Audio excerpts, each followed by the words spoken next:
Hey, welcome back, everybody. It's Friday. Yeah. I was telling Mike, it's too bad CPAC's in town because I feel like I've been run over by 6 trucks and the occupants of them each got out to kick me once in the head for good measure. This trial is out. The USA versus Joe Biggs et al., a.k.a. the Proud Boy case, is entering its 3rd month. At the end of the day yesterday, the court said we need to end promptly at 5. So we got the jury out at 4:59. But then we stood there and argued for another 45 minutes about this, that, and the other thing about what's going to happen next week.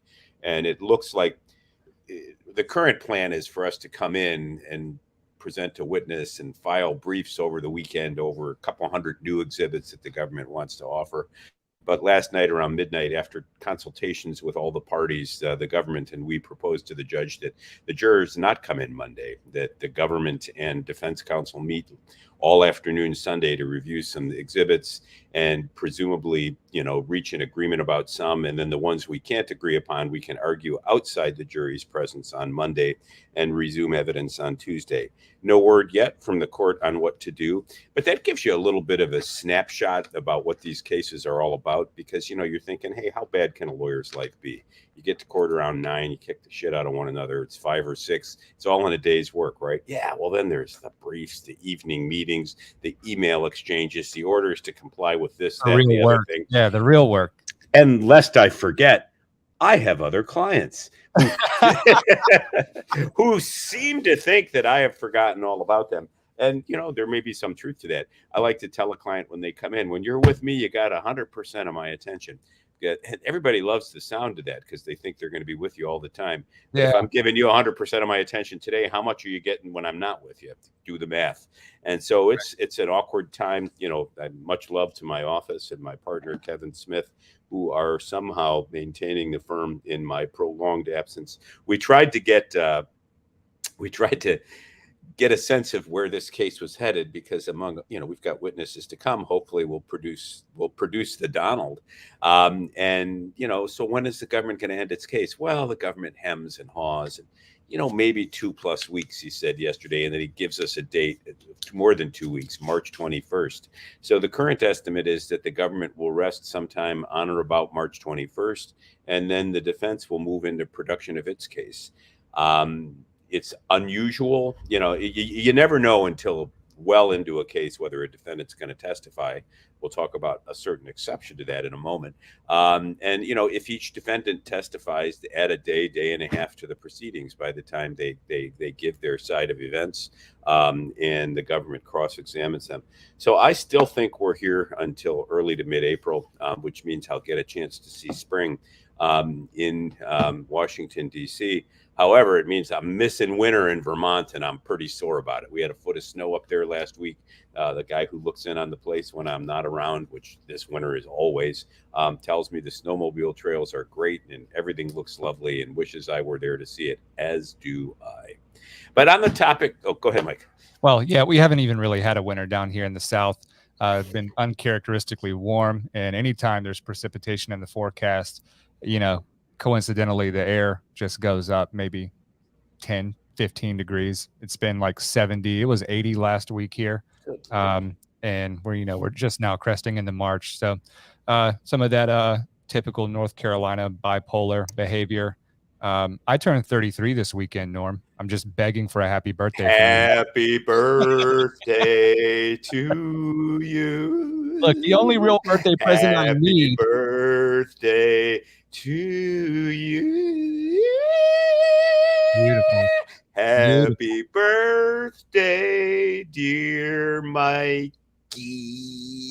Happy birthday to you. So the newsflash, folks, Mike Boyer is now, or will soon be within hours, the age in which Jesus was when he was reportedly crucified. So stick with us at Law and Legitimacy each week to see if Mike can get through the year without crucifixion. And if he is, something tells me he ain't rising from the dead. Happy birthday, birthday boy. What are the plans? Plans are to get everybody in the chat to give us a thumbs up. That's the plan. That's really the only reason I brought it up, because that's the gift that could keep on giving. That and a subscription to us on Locals, lawandlegitimacy.locals.com.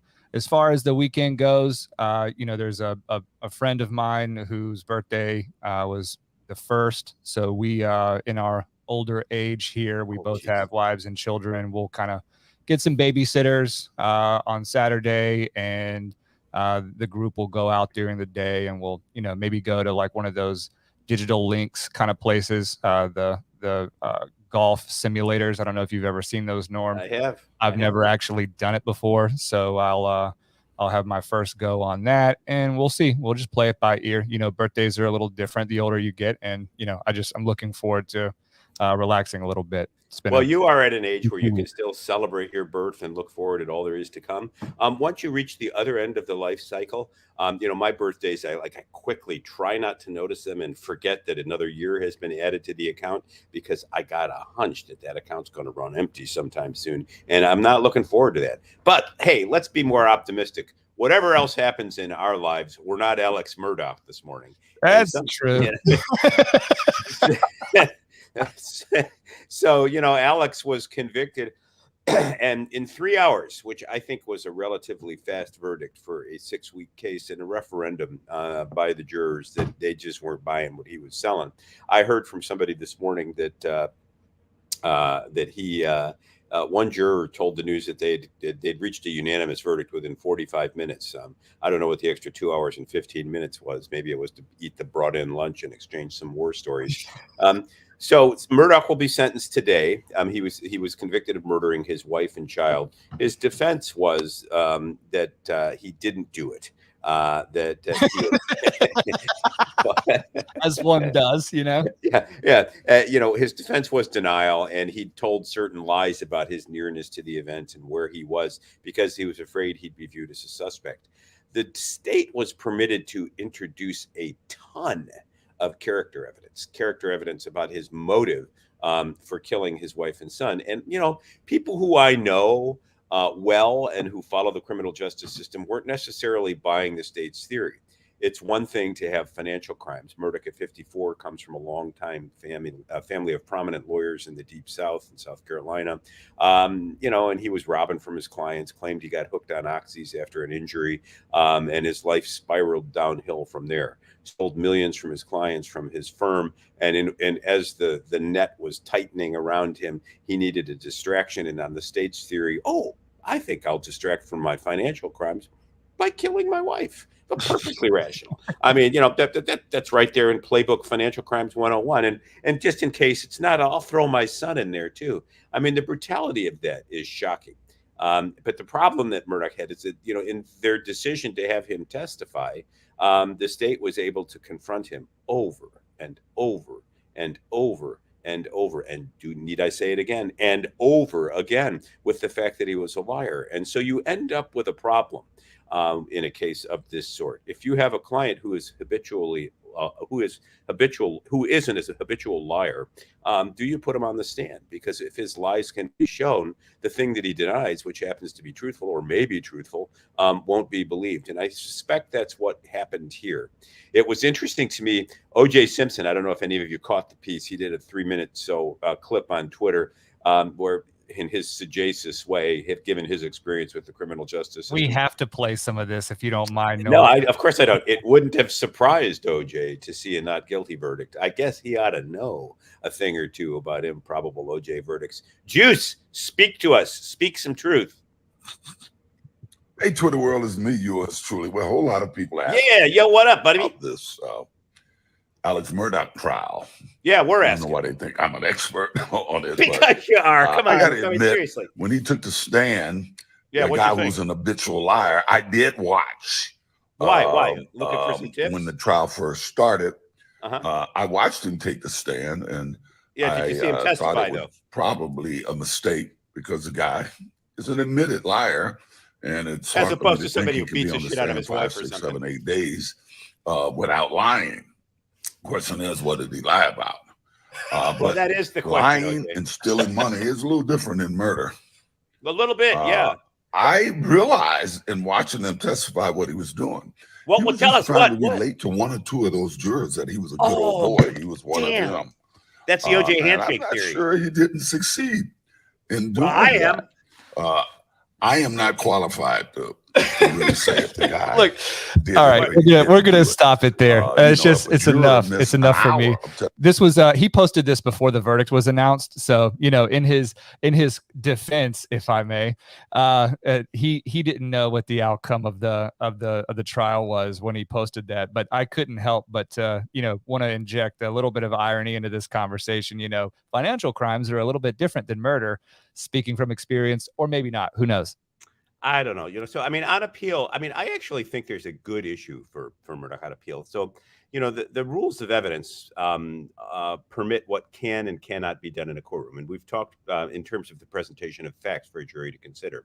And so we've talked before against the barrier or bar on propensity or character evidence. We like to say in an American courtroom that due process requires that we try the crime, not the man. Right. And the crime means the elements of the offense. And so we don't, if you're a bank robber and you're accused of jaywalking, the bank robbery is not coming in to prove you jaywalked, unless of course you're jaywalking on the way out of a bank robbery. In the Murdaugh case, when he testified, the state persuaded the judge that his motive for murder was covering up his financial crimes. And that's just counterintuitive. But the court made the decision to permit it. But did the court permit too much? And so once a court makes a decision that evidence is relevant or material, that is, that it's then deemed reliable because of the class of information it falls within the code of evidence, in this case, an exception, motive evidence as an exception to the bar on propensity or character evidence, did he permit too much? And so in federal court and in every state code that I'm aware of, there's a so-called balancing test. In federal law, it's Rule 403 of the Rules of Evidence. And that is the evidence unduly prejudicial? Now, as judges like to say, counsel, all evidence against your client is prejudicial. Well, that is true. The unduly prejudicial component, though, means it creates a danger of unfair prejudice. And so what I saw of, and it's distracting to the juror, and it confuses the issue at trial, or the issues at trial. In this case, the issue was whether Murdaugh killed his wife and kid, not how much money he stole from his clients. And I understand that at some point, the prosecutor stood with a long stack of documents, each reflecting a transaction in which Murdaugh was a thief. Was it too much? Did the state pile on unnecessarily? And I suspect that'll be one of the issues for Murdaugh on appeal. I don't know the case. I'm going to pull a page from the OJ book. I didn't watch the whole trial. I'm not qualified to say. But, I suspect that there was plenty of other evidence. Yeah, lawyer Will threw a few things here in the chat. And first of all, hey to everybody, and thank you for all of the birthday wishes. We really appreciate that. No, I don't give a shit about him. You may appreciate them. Stop using the royal we. Yeah. We've got Liberty Warrior in the chat, in the cloud, BTL, Sparkly Reese, Lawyer Will, Haley. High Society is here. How about some ratings on that birthday song? I don't often sing in public, We got Janice Dombrowski here. We've also got Thinking Man 61 and Lawyer Will. He says that the state's case wasn't as strong as you would have thought from the news coverage, but he was cooked when he lied about his whereabouts to the police shortly after the murders. And I think that, that's a really salient observation there. But he did say that he thought Alex's performance on the stand was strong, but he couldn't get past the lying issue. One thing here, is it Alec or Alex? My wife was telling me last night that even though it has an X on it, it's pronounced Alec. Well, everything's funky down in the Deep South, as you know, living near it. He's, the last name, even though it looks like Murdaugh, is pronounced Murdaugh. So I guess if you've got enough money and you come from Deep South royalty, you can pronounce your name any way you like. So he can be Alec Murdaugh, even though it looks like Alex Murdaugh. He can also be Joe Blow. But what he's likely to be, as of 5 o'clock today, is inmate number 1674312, or Bubba for short. And so I predict he's going to pull probably 2 consecutive 30-year sentences, or in the alternative, a life sentence.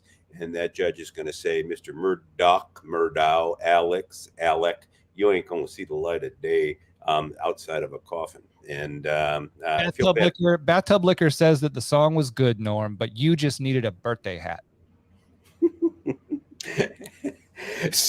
Right. Yesterday was Dr. Seuss Day. I should have shipped you a Cat in a Hat hat, and you could have appeared on stream this morning singing that song. That would have been great.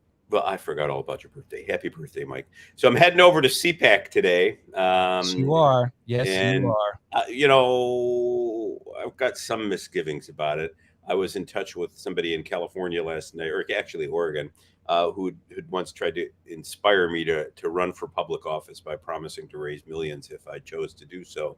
And so I contacted her and said, am I going to see you at CPAC tomorrow? And her response was, no, those people are crazy. So I suspect I'll fit right in. But I'll be looking for a little bit of inspiration. I'll be checking out Vivek Ramaswamy. Steve Bannon's going to speak. I think that's interesting. And of course, the event ends tomorrow morning with Donald Trump. And I have never been in the same room as Donald Trump, and I wax lukewarm and ice cold on him. I've never been hot for him. Last night, however, he did something that tells me he is all in.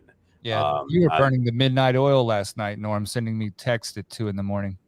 Well, no, I always wake up then. It's trial lawyers curse. You wake up in the middle of the night and you reconstruct the day you just had. I didn't fumble that witness. I was brilliant. Yes. Oh, yes. The witness didn't look at me, sneer, and say, "Did you just ask that question, you idiot?" The witness broke down in tears and confessed to being an abject liar. The heavens opened up. Court adjourned. The judge came off the bench and said, "Mr. Pattis, I'd dismiss the case now, but I have a lifetime appointment that I'm afraid I'd lose if I were to do so. Please continue at your leisure. We'll break for the day. By the way, may the United States government buy you dinner." Not. So anyhow, I really just have to pee. Yeah. Well, there is that too. I mean, it's called geriatric bladder.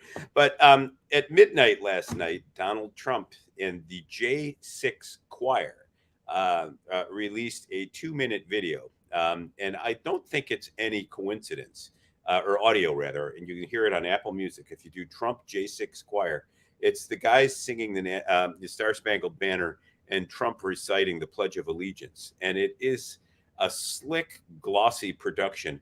But to my mind, it clearly betokens a serious effort to reach out to his base and to jazz people up for the 2024 race. And I expect him to come out with both guns blazing at CPAC tomorrow afternoon.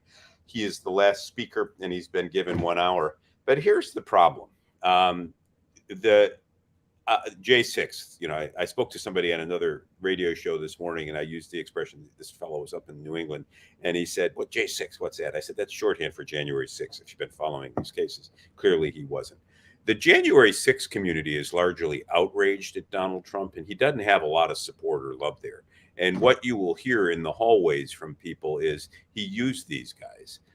He got them all ginned up to go to the Capitol. And whether he wanted them to stop the steal by force majeure or not is an open question. But the fact of the matter is things got out of hand, and hundreds, now more than 1,000, likely to be thousands by the time the federal government is through smacking its lips on the blood of these patriots.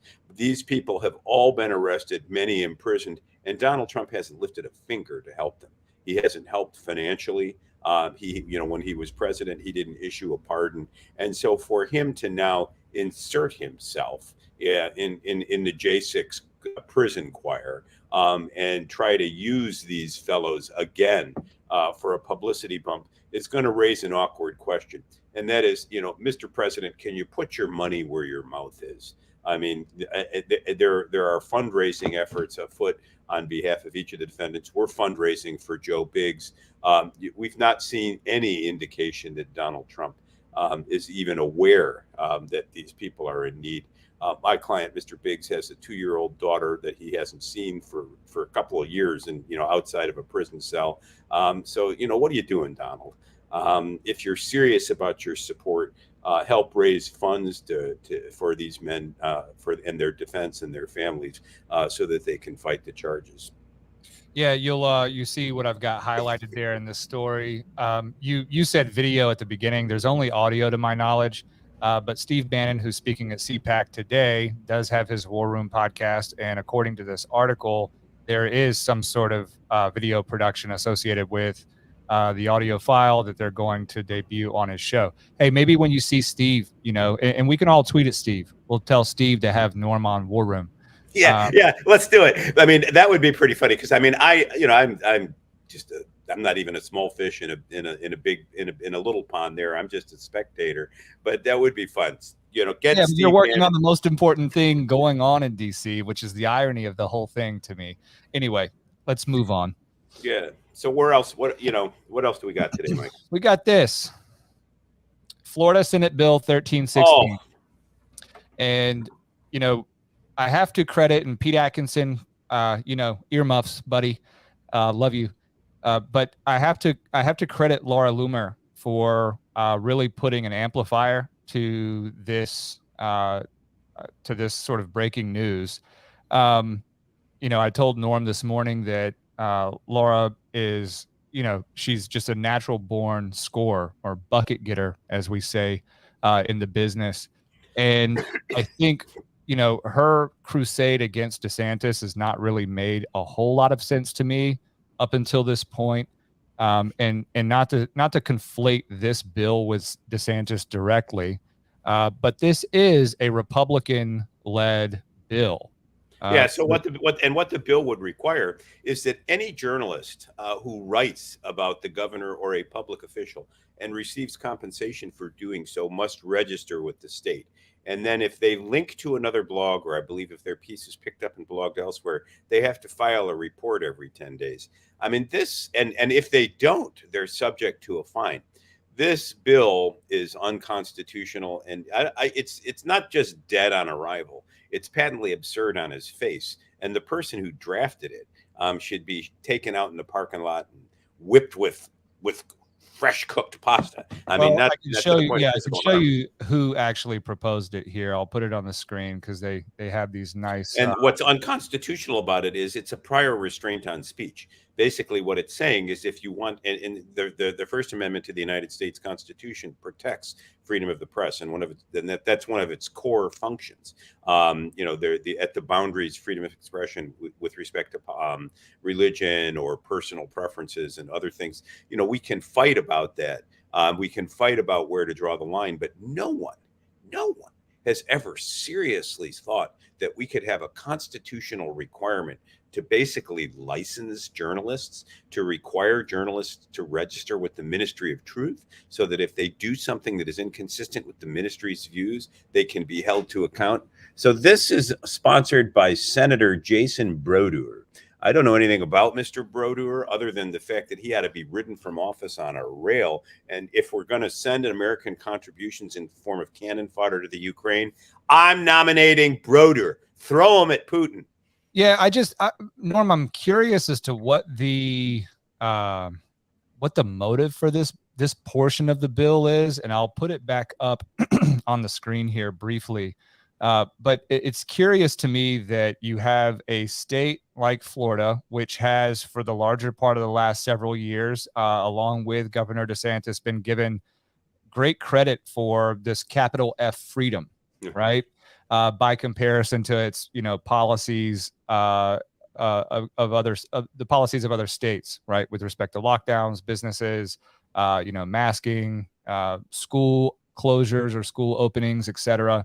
And what the reason I brought up Laura Loomer is that Laura Loomer makes she has no qualm with making it obvious that she's supporting President Trump, but she also is highly critical of Governor DeSantis. And I think I led on this by saying I don't necessarily understand, I guess, the mandate behind that. But, there have been rumblings, and we've talked about this speech issue before, Norm, about various curriculum in Florida public schools and the DeSantis administration's move to preclude certain texts in libraries. I could put a gloss on it and understand the motive for it. I mean, I do think that we have, we say it here all the time, law and legitimacy. We have a crisis of legitimacy. And I do think that there is a public value in shared truths. And I do believe there was a time in our country when we trusted the public to arrive at them in an unsupervised fashion. In other words, the marketplace of ideas metaphor meant that if you said X and I said Y and we debated, we might be able to persuade one another that X or Y was the case, or perhaps that we were both wrong and Z was true. I think we've lost that conviction now, and there's something like willful or deliberate blindness Or in the alternative, we've lost the ability to discern reality as we've lost a common core of values. And so I think this might be a top-down approach to end some of the chaos by requiring those who seek to delegitimize public institutions to at least be nominally accountable in the form of registration. I mean, that's the happiest gloss I can put on this bill, but it's still a miserable piece. Well, I'm having a thought here while you're talking, and just to, I want to Damn, everybody, pause. It's at 25:15 of the episode today. Mike's having a thought. I finally had a thought. Yeah. So number one, High Society lives in Florida. High Society is the gentleman that sent us the scooter video. So if you all remember riding the scooter, you know, I don't know what you're doing with your life if you're not listening to Law and Legitimacy. That holds true. Wasting it. Yeah. But he said, I apologize for being naive, but what is the issue if they do ask them to register? So can we peel back the First Amendment and then the prior restraint issue as it relates to that norm and try to give a little more color on that? Because I do think the fundamentals of this are important. And before you do that, Lawyer Will says, I don't think you could attribute state senators' proposal to DeSantis. I don't, Lawyer Will. It's just interesting that a Republican in a Republican state like Florida, under a Republican governor, you have a Republican state senator proposing a bill that is very obviously a prior restraint. So go ahead, Norm, if you wanted to take the lead on that. So High Society in colonial times, prior to our independence, it was possible to be charged with sedition, or possible to be charged with a crime for being critical of the government, even if that criticism were the truth. And so there was a famous trial in the United States involving a publisher who published material critical of the New York governor, colonial governor, and he was tried with this sedition crime. His name was John Peter Zenger. And Zenger's defense was Andrew Hamilton. Hamilton defended by telling the jurors, yes, it might have been against the law, but it was true. And truth, should be a defense. The trial judge said it's not. The jury concluded it was. And that case became famous, not just as a species or an example of something called jury nullification, jurors deciding that a law was unjust, but it also stood for the proposition that truth mattered, that truth was a defense to a libel or a sedition claim. This case resonated largely with the colonists because colonial England sought to impose restrictions on speech. The Stamp Act, for example, placed taxes on papers, including newspapers. And the colonists wanted the ability to speak freely. And they, much like the opposition to general warrants, that is a warrant that gave the king's officers freedom to search broadly for anything, they wanted a limitation on government's ability to monitor, police, or regulate speech. And so the First Amendment says that the Congress shall make no law affecting freedom of speech or abridging freedom of speech. As time evolved, that has come to be a prohibition against prior restraints. So Mike and I are free to get online today and report, as it were, on what we see using any standards that we think are appropriate. Now, if we defame someone or encourage someone to commit a crime or imminently incite someone to violence, there would be exceptions under the First Amendment to freedom of speech, and we could be held liable. So we speak at our risk. What no public speaker is required ever to do is to ask for permission to speak. Especially the press, right? Right. And so that's the point of having freedom of press, because we believe that if we have an activist press, think of the Pentagon Papers, for example, it's a classic story, who acquired copies of a secret government report on how the government knew the Vietnam War was failing, withheld it from the American public. This was leaked to the New York Times and Washington Post, and the American public was able to learn a truth its government did not want it to know. Now, suppose that there were a licensure requirement. The government might have pulled the license of the Times and the Post to prohibit them from publishing the story, or as a consequence of their publishing the story. And so a prior restraint is a restraint on the ability to express yourself before the event. And granting of a license to speak is an example of a prior restraint. Yeah, and in the context of a registration norm, I would say that the registration isn't only for the blogger, which is defined in that bill, but also of the party supplying financial support to the blogger. So there's there's a bunch of information. It's basically sort of a transparency bill. Now, if we really wanted to put it, so I guess the point there being is that this sort of thing has an immediate chilling effect on the freedom of the press, right? Anytime you ask somebody to credential or license themselves or to register themselves with a state-sanctioned body to perform certain things, I deal with that every day in the context of beverage alcohol, but beverage alcohol is conduct and commerce. That's not speech. And in this situation, we're talking about a chilling effect or a credentialing service on top of speech that specifically is targeted to bloggers who are writing about elected politicians. leaders, right? No, it looks very, very self-serving. Yes. So having said that, though, Mike, I think it comes from a place of concern about how easy it is for a blogger to enter the market and how much harm a person can do in a standardless universe with misinformation. We see all sorts of efforts by the state and federal government to police the marketplace of ideas on the grounds that self-regulation isn't enough. Yeah, and I think you're talking now about High Society's follow-up question, which I think is a really, really insightful follow-up question. So I'm glad that we're doing this. And this is the thought that I had earlier, Norm, in terms of what would be the motive for passing this bill or putting this bill before the legislature. High Society says, I can certainly see your explanation, but would this not possibly help weed out negative or false propaganda?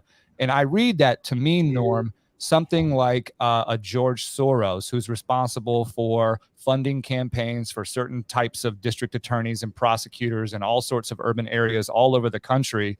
Could there be a way for Florida? Is this really Florida attempting to identify where press resources are being spent, right? And by whom, if they have recognized that there's some, I guess, inflection point of negative or false stories that are circulating, making it difficult to govern.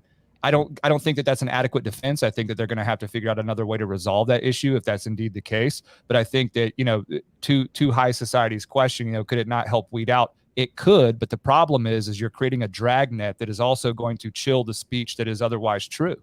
No, and also I think from my perspective, High Society, you put your finger right on the problem. But the question then is who decides? Who decides, what is and isn't responsible? Who decides what's true enough to get published? Who decides to yank a license for irresponsible reporting? Ideally, the marketplace does, but what I think we're seeing in our time is a failure of the market. And what we're seeing is a polarization of the country, people retreating into ideological silos, and there not being a way to meld them into a broader consensus. It's a real problem. I'm not sure that a censorship regime, which is how I would classify this, is the solution. So yeah, but we'll be happy to pick up on this more. Yeah, and the chat seems really interested in this. Thank you all for contributing to this. We've got Sparkly Reese, In the Cloud, Lawyer Will, Pete Atkinson, of course, High Society, all making comments right now. Just to highlight one in particular, Pete Atkinson says, and In the Cloud together. I want to read these together. Pete Atkinson says, isn't this what we all complain about with the censorship of the lab leak theory? The answer is obviously yes. And then In the Cloud says, especially if a registration could be denied. And I'd like to take this opportunity to say, yes, where you create sort of a legal infrastructure for registration, you are necessarily creating an accountability and oversight obligation of that state entity. I am not for any expanding the bureaucracy of state or government employees, right? And ultimately, there is the question of, okay, what happens next? Say you're a blogger who registers and then you're an unfavorable version of whatever. No, you know what I mean? You've got this apparatus that may begin to get into the business of trying to, unregister or otherwise put a stamp of disapproval on your status as a member of the press or just an individual. As a result of the content that you publish. Correct. Well, these are important issues, and we fortunately will have more time, assuming that Mike survives his 33rd birthday and that I'm not abducted at CPAC and sent to Ukraine as cannon fodder for the West's war on Russia. Once we've talked our way through a half an hour of your life, thank you for sharing it with us. Thank you for your active contributions. Maybe we'll surprise you with some live reports from CPAC. I don't know. I would love that. If you can get anybody, to join you or Norm, if you join them, tell me, and then we'll set up a StreamYard studio and we can kind of simulcast. Sounds good. To the Law and Legitimacy crowd here. Thank you all for coming in. We've got a really strong, I think we've had 50 people for the last, half hour here live with us. So that's really awesome. please consider joining us on Locals. A subscription would mean a great deal to us. We want to continue to bring you stuff every day, but also continue investing in the content that we provide to you. So please do consider that. You can find us on Apple Podcasts, Spotify, Google Play, Audible, and send us your ideas, because we are blood-sucking vampires. That's right. That's right. Norm, I will see you, I don't know, maybe sometime this weekend, but definitely on Monday. Ciao. Bye.